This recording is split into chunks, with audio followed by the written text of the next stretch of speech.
Hey folks, it's Friday. Hope your day is going well. Hope you're getting ready for a great weekend. We are traveling through the Sermon on the Mount.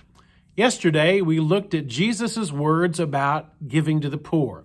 He said, if you give gifts to the poor just to gain the admiration of the crowd, well, that admiration is the only reward you'll get.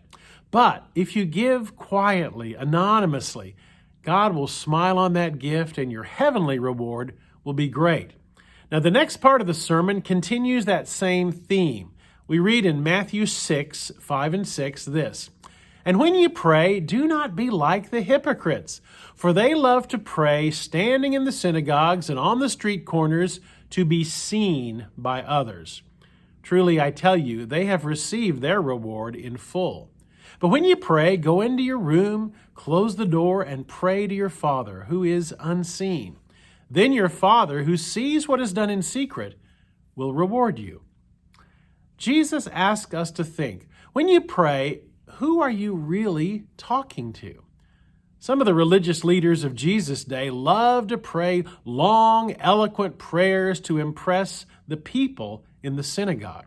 Sometimes they would pray listing all of their good deeds, all of their virtues, much like the Pharisee in Jesus' parable of the Pharisee and the tax collector that's over in Luke 18, 9 to 14. If you remember, that Pharisee just stood there telling God how lucky God was to have someone like him, how he tithed and prayed and fasted.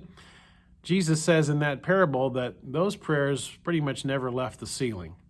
Jesus says, when you talk to God, talk to God. Don't worry so much about what anyone else thinks.